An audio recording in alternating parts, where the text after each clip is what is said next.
લોકશાહી બચાવો અભિયાન અંતર્ગત કોંગ્રેસના ધરણા પ્રદર્શન નેતાઓની ઉપસ્થિતિમાં કર્યું ઉગ્ર વિરોધ। વડોદરા શહેરમાં સ્થાનિક સ્વરાજ્યની ચૂંટણીઓ વચ્ચે આજે કોંગ્રેસ દ્વારા લોકશાહી બચાવો અંતર્ગત ધરણા કાર્યક્રમનું આયોજન કરવામાં આવ્યું છે। આજે બપોરના સુમારે કોંગ્રેસ દ્વારા આક્ષેપ કરવામાં આવ્યો છે કે રાજ્યમાં ચૂંટણી પ્રક્રિયા દરમિયાન લોકશાહી મૂલ્યો અને સિદ્ધાંતોની ખુલ્લેઆમ અવગણના થઈ રહી છે, જેના વિરોધ સ્વરૂપે આજે કાર્યક્રમ યોજાયો હતો। આ કાર્યક્રમમાં એઆઈસીસી સેક્રેટરી અને મધ્ય ગુજરાતના પ્રભારી તેમજ વિમલ શાહ પૂર્વ મંત્રી અને વડોદરા શહેર જિલ્લા પ્રભારી સહિતના વિવિધ આગેવાનો ઉપસ્થિત રહ્યા હતા। આ ધરણા દરમિયાન નેતાઓએ લોકશાહી મૂલ્યોના રક્ષણ માટે સંઘર્ષ ચાલુ રાખવાનો સંકલ્પ વ્યક્ત કર્યો હતો અને આવનારી ચૂંટણીમાં જનતાને સતર્ક રહેવા અપીલ કરી હતી। આ કાર્યક્રમ ગાંધીનગર ગૃહ ખાતે યોજાયો હતો, જ્યાં મોટી સંખ્યામાં કોંગ્રેસના કાર્યકર્તાઓ જોડાયા હતા અને લોકશાહી બચાવવા માટે અવાજ ઉઠાવ્યો હતો। આ ઘટનાએ શહેરના રાજકીય માહોલને વધુ ગરમાવી દીધો છે અને ચૂંટણી પૂર્વે રાજકીય ટકરાવ વધુ તેજ બનતો જોવા મળી રહ્યો છે।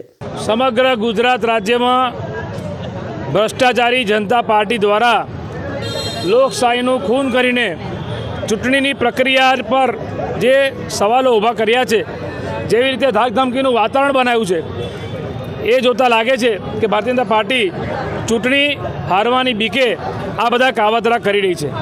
ત્યારે આખા ગુજરાત રાજ્યમાં પ્રદેશ પ્રમુખ અમિતભાઈ ચાવડા સાહેબની સૂચનાથી ધરણાનો કાર્યક્રમ કરવામાં આવ્યો છે, જેના ભાગરૂપે વડોદરા શહેરમાં એ ગાંધીનગર ગૃહ ખાતે આ ધરણાનો કાર્યક્રમ છે, લોકશાહી બચાવો ધરણા।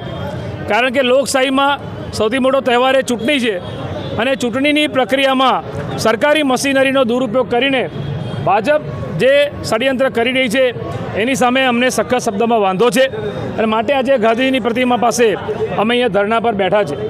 કારણ કે આ મહાત્મા ગાંધીએ જેમને આ દેશને અંગ્રેજોથી આઝાદી અપાવી હતી, સત્ય અને અહિંસાના રસ્તા પર, અમે પણ મહાત્મા ગાંધીના માર્ગદર્શન માર્ગ પર ચાલનારા લોકો છે અને ગાંધી બાપુના રસ્તે આજે ધરણા પર બેઠા છે। કારણ કે આપણે આ બીજી આઝાદીની લડાઈ લડી રહ્યા હોય, અંગ્રેજોનું જે શાસન હતું એવું એના કરતાં પણ વધારે ક્રૂર શાસન એ આ લોકોનું જેવું લાગે છે, ત્યારે એને અમે સખત વખોડીએ છીએ અને માટે આજે અહીં લોકશાહી બચાવો ધરણાનો કાર્યક્રમ કર્યો છે।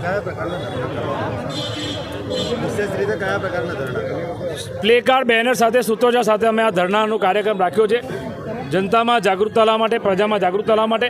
આમ તો વડોદરા શહેરમાં લોકોમાં જે જાગૃતતા આવી છે, જે રીતે પ્રજાએ મન બનાવ્યું છે પરિવર્તન લાવવાનું, અને માટે જ ભાજપને ખબર પડી ગઈ, એમને જે સર્વે કરાયો કે એમાં લાગ્યું કે ભાજપ કોર્પોરેશન એમાં વોર્ડ એમના હાથમાંથી કોર્પોરેશનની ખુરશી ખર્ચી રહી છે, ત્યારે આવા કાવાદા અને ષડયંત્ર કરીને જીતવા માટે આવું ષડયંત્ર કરે છે, એનો અમને વિરોધ છે।